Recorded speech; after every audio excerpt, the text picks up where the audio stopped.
Hello, my Workday Playdate peeps. It's Erin here, and today we're going to dive into a topic that is near and dear to my heart, but one that also doesn't get talked about nearly enough, especially from a male perspective. So we are breaking the silence on infertility today. And if you have ever felt alone or know somebody who is going through an infertility journey, especially my dudes out there, this episode is for you because I see you. I really do. And the week that this show is airing is Infertility Awareness Week. And you know, we don't shy away from the real talk here.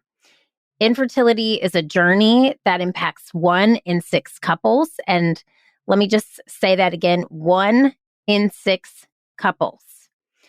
And while there's so much support for women going through it, our men often suffer in silence, feeling like they have to stay strong, be the rock, and carry the weight without a place to process. And I saw this firsthand with my own husband. He felt alone, and we realized that there are so many men who feel the same way, but don't talk about it. And that's why we're doing this episode today, to let you know that you are not alone and to help leaders understand why this matters in the workplace too. Now, we've talked about this on the show. If you are an OG Improve It peep, you can go all the way back to episode 49, where it was once called the Failed It podcast, foreshadowing for sure. But that's where I first shared our story of infertility. And then in episode 285, I opened up about our recent experience with secondary infertility. So today we're flipping the script and we're giving the mic to my husband, Erin Diehl, so he can share what this journey feels like from a male perspective. So let's just set this up. There is a huge problem for infertility for families, couples within our nation. Male factor infertility accounts for 30 to 50% of cases. The emotional and financial strain can be super overwhelming, with treatments costing thousands and carrying no guarantees. So why is it so hard for men to talk about this? There's a lot of expectations. Be strong, don't cry, fix it. Infertility can really challenge a man's sense of identity and self-worth. There's a lack of community and resources, and there aren't many safe spaces for men to open up about this. And I know we have so many leaders who listen to this show, and it's especially tough for leaders because you're expected to show up, to push through, and to always be on. The mental load of infertility can affect your focus, your motivation, and your emotional well-being at work. But talking about it, that's still rare, and we need to change that. So if you're listening to this and you're currently walking this path, I want you to know we see you. If you're a guy going through this and feeling isolated, this episode is for you. And if you're a leader struggling to balance your personal struggles with professional responsibilities, we are talking to you too. So, my friends, this is a long time coming. Today, we have my partner in crime, my life partner, my best friend, my laugh track, the man who makes it all happen, Dad to Big Deal and Jackson Deal, Erin Diehl on the show. Welcome, husband. Thanks for having me. As you said, it has been a long time coming. You've asked a bunch, and I've said I'm not sure. But today, I'm glad we're doing this.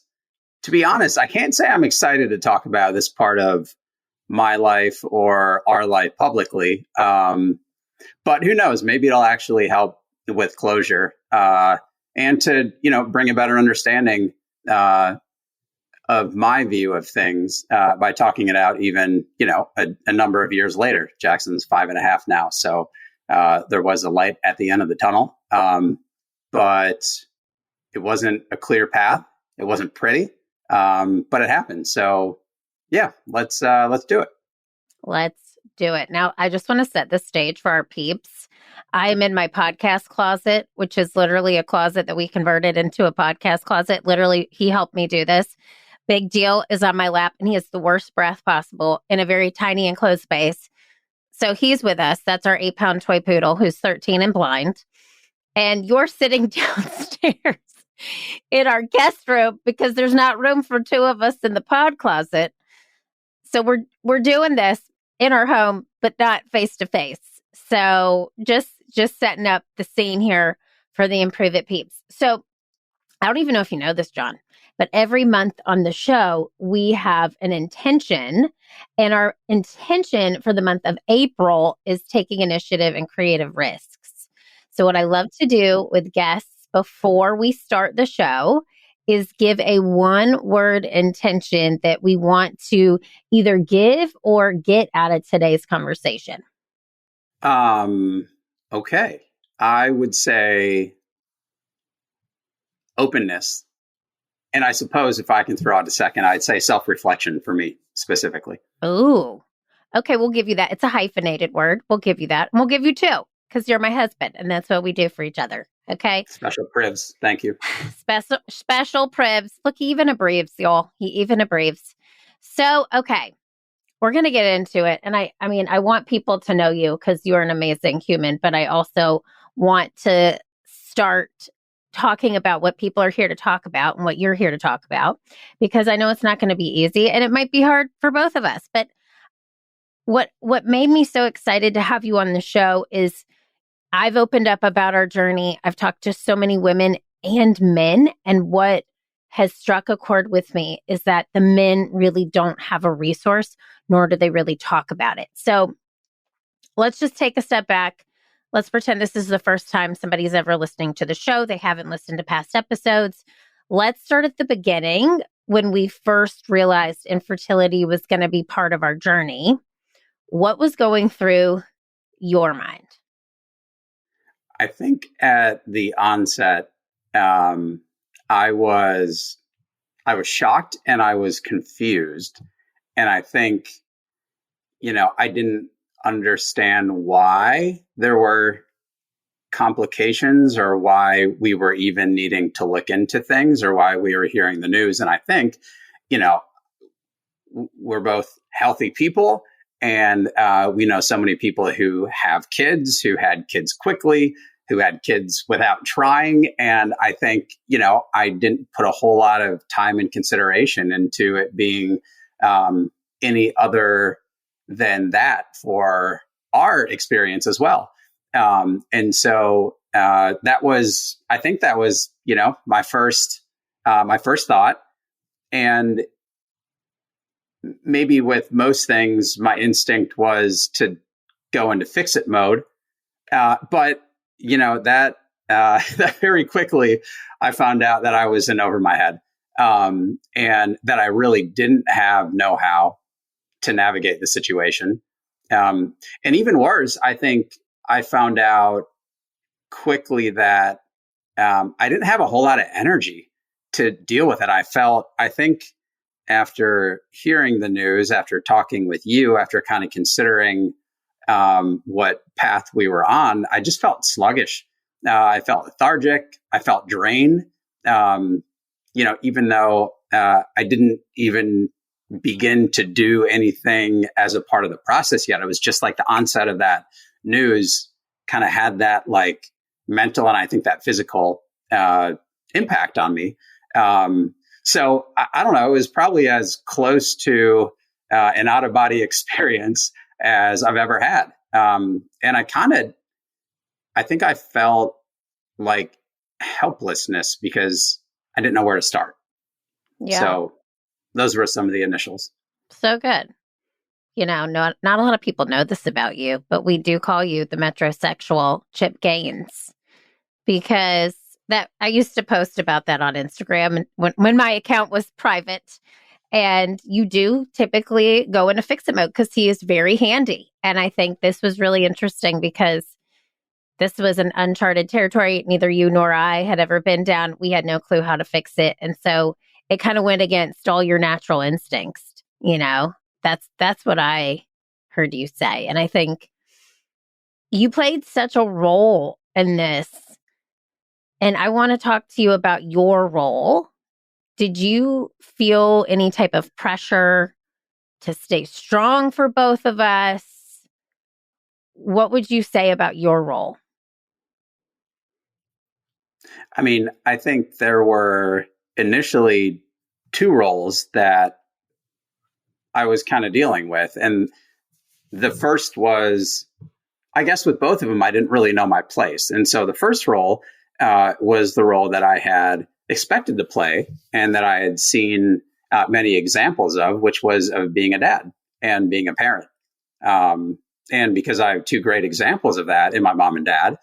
So in the beginning, it was hard for me to follow through, I think, on simple things with the IVF journey because I had no steps. I didn't know the next steps. I didn't have any priors of what to expect and no concept of like the overall process. So I was kind of dealing with like a mix of, okay, the initial expectation was fatherhood and being a dad. And then I was kind of grappling with that. And then the other was, what's my role in the IVF process and supporting you or helping to drive or just support the process overall. And I didn't really know where to go on that front. So it kind of, for me in the beginning, it split into two right away. But from the IVF side of things, I think, like, in a sense, you kind of provided that direction for me up front, because as probably many people know, who listen to your podcast or who know you personally, like you gave a lot of direction at the onset. And so you're an action oriented person. And even with this, you were going to figure it out. You were going to get in touch with the doctors, the nurses, the lab techs, to get the answers that were needed and to do that research. And so, but you had questions and insecurities and struggles of your own. And so I was there, I think, in my mind, I think I was there initially to support you, because you took the action quickly and you were on top of it and you were scheduling those meetings. And so I was a support cast. I was there to support you. And I think, you were determined to figure this out. And I was determined to support you through it. And I think it was easier for me to be there for you because I didn't have to face, my own insecurities or uncertainty about the process.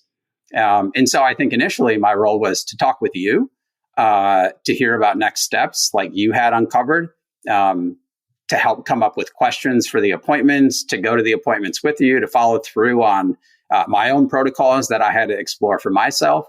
And I think, we were a team, but I was, at least in that initial period, and maybe through all of it, the supporting cast member. I think, though, like, as our journey progressed, my role became more structured, where, I was doing things like ordering the meds or administering shots during the IVF cycle, handling the financials and some of the insurance stuff, which I was good at, I think, most of it. And I felt like I was a close partner with you on those things. I don't know. You asked, like, did I feel pressure to stay strong for both of us? I think, like, I don't know. It was like a yes and a no.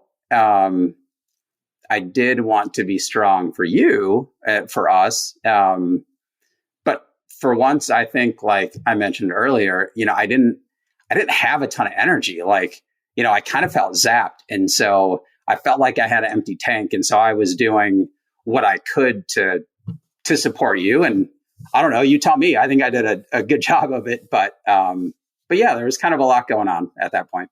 Yeah. So let's talk about the fact that not a lot of dudes talk about infertility.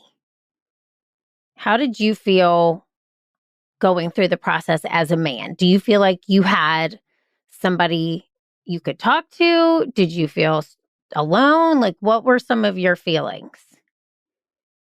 I I didn't talk to people about it probably as much as you did. Um, I talked to my family, mom, dad, brother, sister, and I talked to 2 or 3 close friends, and I think that's pretty much it. I would have in-depth convos with my family, and then with friends, it was lighter, but like high quality check-ins that I really appreciated, and that meant a lot. And I get like it's a hard thing, an awkward thing to ask somebody about how they're doing, when it comes to infertility. And I think I know that people who reached out to me had to kind of take a moment, I don't know, to get out of their own head and to make some time and some space to, ask me how I was doing. And I know it probably wasn't an easy conversation for them, but I appreciated it. So I don't know. I think definitely less than you, but there was a decent amount of support. Yeah. Do you feel like too, like I used to remember just like walking into some rooms and we were childless and we would walk in, and sometimes I felt like people just, it was sort of like a pity invite. Like I remember one brunch in particular we were invited to, and we were the only ones without kids, and it was definitely like a kids brunch. People sometimes don't know how to talk to you, like you just said. Like sometimes people don't know the right words to say when you're really going through it, right? And I feel like for me, that was hard because you're like, I know in the back of their mind they want to ask me. And I feel it now, having friends who are going through infertility. I want to talk to them about it, but I also don't want to bring it up. So sometimes it just felt weird in certain scenarios because it's just a hard thing to navigate. And I'm a very public person. And I told you going through it too, I was like, I have to talk to people about this or I'm not going to do it, because to be private would have been harder for me because I find community important, right? For you and sort of your male relationships, was that something that you felt too, or what was that dynamic like when you were around your guy friends? I think in groups, we just really didn't talk about it a whole lot. I think in one-on-ones, then, we would talk about work and talk about family, and then like that topic would come up as just a part of the overall conversation as we're talking about things going on in life. But I didn't often or really make it a point to like have a dedicated conversation about infertility or about, the challenges that, that I was having, that you and I were having at that time. Mostly, getting together with friends, talking with people is enjoyable, is lighthearted, is a highlight of the day or the weekend or whatever it is. And this was the opposite of that. And it wasn't an enjoyable topic for me. And so I think mostly I shied away from it because it was easier. But family will pull it out of you. And good friends will too. And I think that's kind of what happened. Yeah. I know it's never something you really want to bring up, but I felt the people who asked about it truly cared and they were truly rooting for us. So much so, and we'll get to this in a minute, but once we actually had our miracle, Jackson, those were the same people that were, his like community, the people, his village around him and us when we were born. And so it kind of in my mind was like, okay, I got to have this awkward conversation over, a dirty martini. But once I get through this conversation, I have a really big support system on the other side. And I think it was easier for me to talk about with my female friends. And I feel like for me, there was a sense of shame in the beginning, but it eventually kind of went away as I started to embrace it, because the more I talked about it, the more people came to the table, and there was this whole sort of infertility army around us. Do you feel like you had shame in the beginning, or how did you feel? I think so. I mean, I think if shame is the same thing as embarrassment, I don't know. It's probably not, but the word embarrassment or like that feeling comes more to mind. And I think it was often something I didn't want to deal with. Like I just didn't want to talk about. I didn't want to have to think about it any more than I had to, which was kind of interesting because it was always in the back of my mind. Well, it wasn't always something that I was like actively talking to somebody about. So I couldn't really get away from it, even if I was choosing to not have conversations with people about it. So yeah, I think for me, it was more embarrassment. And I never really came up with, like you were saying, you know, it would come up in conversations or you're meeting people for the first time, or you're in some group setting and you're just kind of catching up with people casually about family life, or, you know, what kids are up to, what are they into? And, you know, then they would kind of like the conversation would center on me. It was my turn to, you know, divulge information and to share. And I didn't have a whole lot to share. And I think sometimes it was probably just awkward. Yeah. I don't even really remember what I would say. And I think sometimes, you know, it was very comfortable. Like it was like, yeah, we'd like to have kids, and hopefully that will happen at some point. But whatever my approach was, or whatever I said, to me, it never really felt comfortable. I never got, I think, in a good groove with it. Yeah. And that's real. I mean, I bet so many men, people who identify as men going through this same journey, can relate to that. There is almost like this unspoken, just like I'm one of the six, right? Like we're one in the six people who are dealing with this. And I feel like for us too, we really learned what to say and what not to say to people. Like I'll never ask anyone, do you have kids? I just won't. I just never will. I'll be like, oh, okay. And just sort of like allow the conversation to take place naturally and progress. Do you have pets? Where do you live? If I'm meeting somebody for the first time, because anytime somebody would ask me, do you have kids? I felt shame, right? Like, I feel like that's a normal thing. Even for us having one child, I feel like when somebody's like, oh, are you going to have another? That's another thing that I realized I'll never say to anybody else, because you never know somebody's story. So there is this like heightened sense of shame and insecurity, and it just comes with the territory, unfortunately. But I want to talk to you too about the support you had from other men going through this. Do you think you had any support? Do you wish you had support now going through it? Do you wish you did something differently? I think what I had was a strong core group of family and of close friends. And I think for me, and at that time, that was sufficient. That was helpful.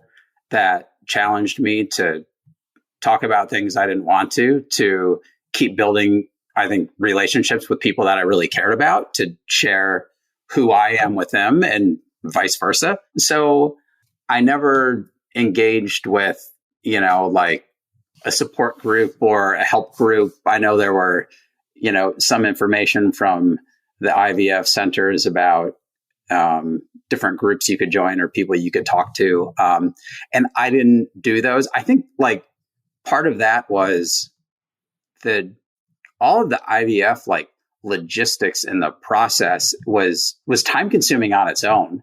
And I think in a world where you only have so much time, you know, confiding in and leveraging like my family and then a few close friends was the best fit for me. And I think it really helped. Yeah.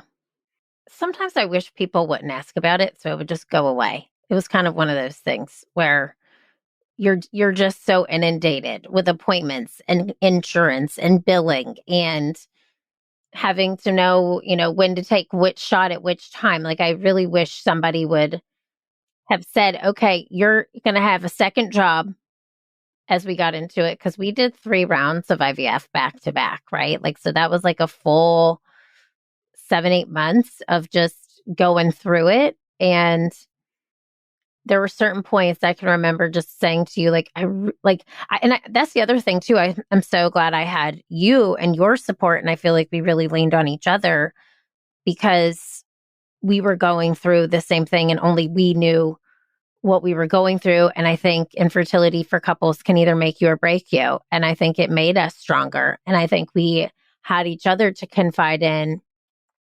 But I wish there were more male support groups. And that's what we're here to do today. And I know you mentioned family and having close friends is so important, but I think platforms like this and speaking your truth and telling your story makes such a difference. So would you say going through this impacted you in a certain way? And if so, like how would you say you're different before and after? It's hard to know what it would have been like without going through this. And I think I was just thinking about this yesterday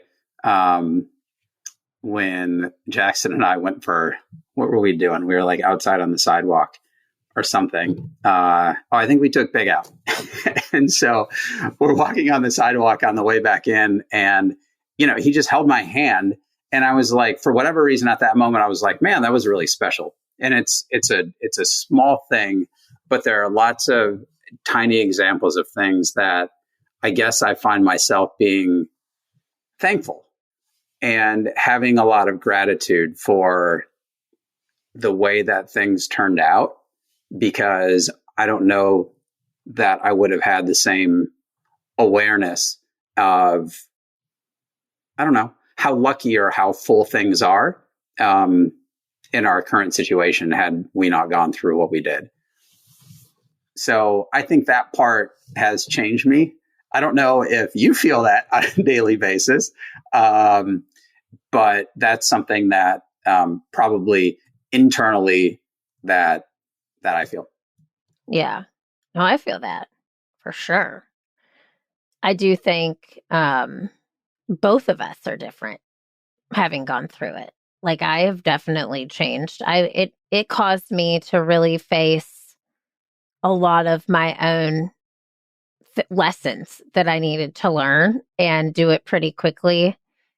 And not only did infertility do that, but then going straight from, okay, you have this infertility identity for like 3 years, and then that goes away once you get pregnant, and that is the end goal, right? But then you become a mom and a parent, and you become a dad, and you just forget who you once were because you take on this whole new identity. So I think both of us have just dramatically changed in the past 8 years since we started going through this. And then now Jackson's 5.5. Like, we've both had to really understand more about who we are together, and really understand how can we show up as the best versions of ourselves. And I've had to really shed a lot of shit that didn't need to be there in order to show up the way I want to be as a parent. But I will say, had we not gone through infertility, I do wonder what my viewpoint would be as a mom.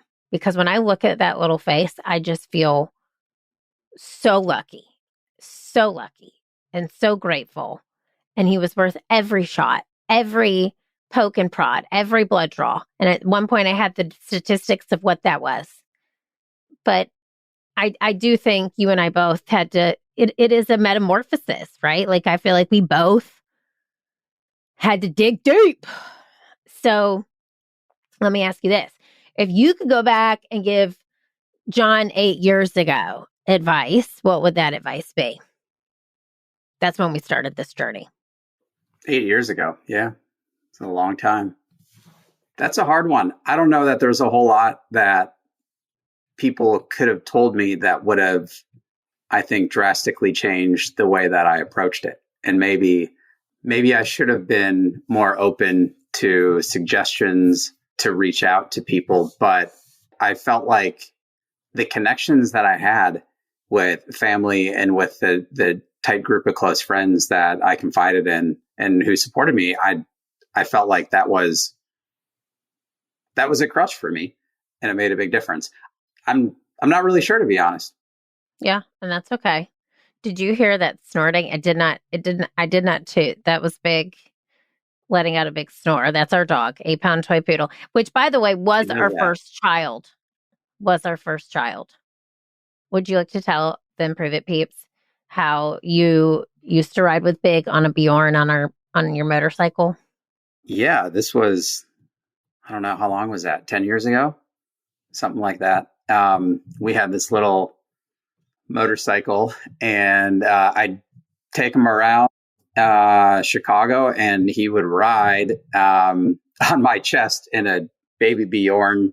I guess those were my pre-dad days, but I was still rocking the baby Bjorn. And we would just ride around, and Big is a toy poodle. He's got floppy ears, and so they would just be flopping in the wind. And we got a lot of looks, some comments, and I don't know. I think he enjoyed it. I did. I think it was awesome. And I think that I just remember we were also going through the beginning stages of infertility at that time, and you really wanted a Bjorn. Like that was a goal for you. When we would watch our friends' kids, you wanted the Bjorn. So we had the makeshift Bjorn for Big. And it was awesome. He was our first child, and we got him before we actually got married. And John got 2 legs, and I got 2 legs, and he's 13 now. And look at him thriving, blind as a bat, but living his best life. He seems happy. He seems great. He's sleeping right here next to me. Okay. Well, I feel like you have shared a lot. Is there anything that you would say? Let's say we have one of our Improve It peeps listening here today who's going through it, who has been looking for a resource like this, and he pressed play on this show. Is there any advice you would give him? I feel like at this point, I'm kind of a broken record on the few things that worked for me, and I feel like that made a difference. And so I think it's finding 2 circles, if you have them, that you can rely on. And one is a couple family members, because they've ideally like known you from the beginning of life, and they know you in and out and can challenge you and can ask you questions and can really be there for you. And the other part is picking a couple friends and, building the relationship with them and like letting them in to what you're going through from an IVF standpoint and what the struggles are, and like share your emotions with them and be wide open. The people who I did that with, I'm closer friends with now today than I was before. And so those 2 things were a huge support system for me. It probably took me, a handful of weeks in before those became a thing that I knew I could rely on and that I could count on. And so, I don't know, starting those things early on and being open with what the struggle is helpful. Yeah. Do you feel like because for me, I was really focused on self-care and taking care of myself and trying to be in the best headspace and be mentally and physically well to carry a child, to create a child. Do you feel like you had any self-care practices from your perspective? I think probably, well, the only thing I did was continued to work out and exercise, I think, during that process. But I think that for the most part, I was not focused on myself. I was focused on you. I was focused on, the process itself and kind of just doing what needed to be done to get through it. And so I don't think there was a whole lot of space or room or energy to do other self-care. Yeah. It definitely is such a I guess it kind of prepared me for motherhood because you have to take care of yourself first before you can take care of somebody else. Would I wish this on my worst enemy? No, because it's hell to go through. It's hell because you want something and you mourn the loss of something that doesn't even exist, but you want it so bad. So there's so much that we could unpack here today, and I'm so glad that you came on the show. I want to just leave with this because we have a lot of people who are leading teams listening to this show. If you were talking directly to a leader and you could say, hey, create a safer workspace for teammates going through infertility, what's one thing they could do to create a safer space? Two things come to mind. I think one is asking the person how they're doing and having it doesn't have to be a big, long, deep, heavy conversation, but doing that check-in and just asking the question like, how are you today? How are things going with the IVF process? Or how are you and your partner doing?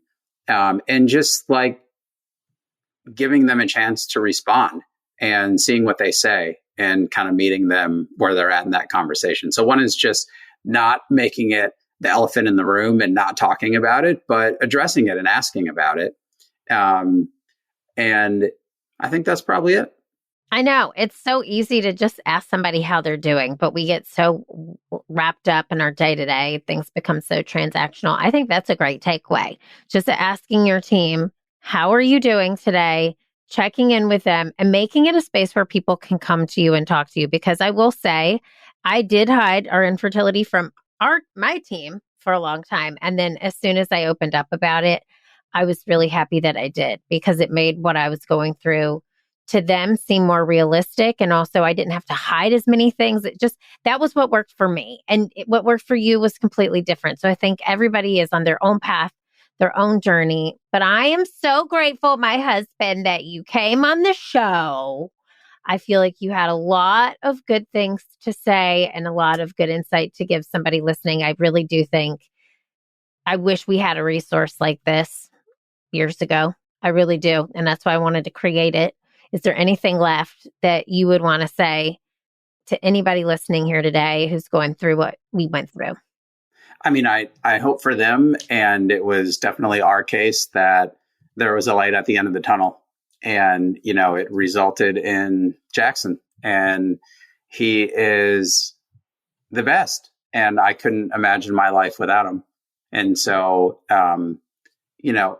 keeping the faith, saying prayers, talking to God, asking lots of questions, being steadfast, like just digging deep and keep pushing through it.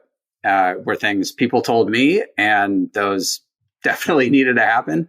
And reach out to people and talk to them about it in whatever capacity you feel comfortable.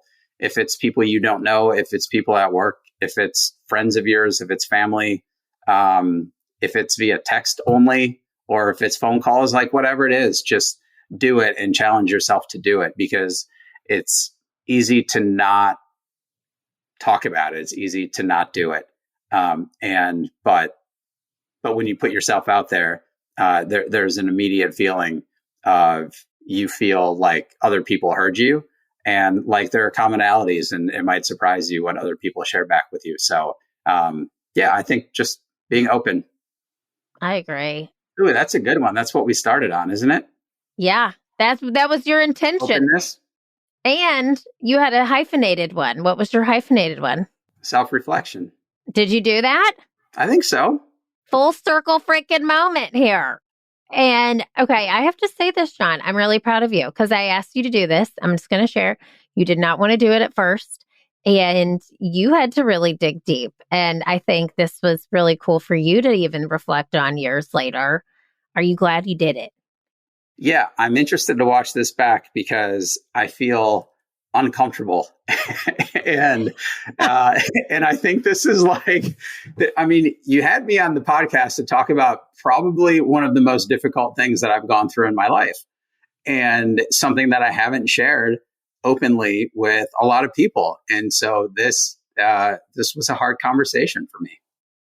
Yeah. And I know that. And I'm so proud of you. And I'm grateful. And the thing is, I'm just gonna say this for everybody listening. You and I, like, you don't want to be on stage. Back in the day, like when I was doing improv, and John has seen every improv show basically that I ever did in my entire life. And I'm talking about the really, really crappy ones on a Sunday night at 9 o'clock when there was like 2 people in a theater.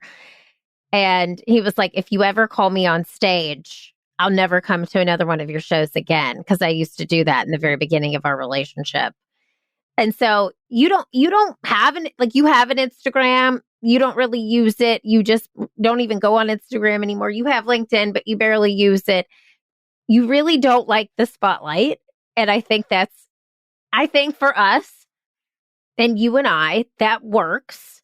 But I also am so proud of you for stepping outside of your comfort zone, because I think even though this is your first time on the show in the spotlight, you were talking about a very important thing that a lot of people are going to resonate with and find extremely helpful. So I didn't want to just have you on the show to talk about like home decor. I don't know. We're just going through that right now. That's something I talked about. But I want you, to talk about something that is going to be meaningful for you. And I hope it was not only beneficial for the peeps listening, but for you to talk about. I feel good about it. I'm proud of you. And let me ask you this. How are you going to this is something we ask everybody. Okay, this is a fun one. We'll end with a funny. How are you going to make work more playful today? What you going to do? I'm going to go on a podcast. After this.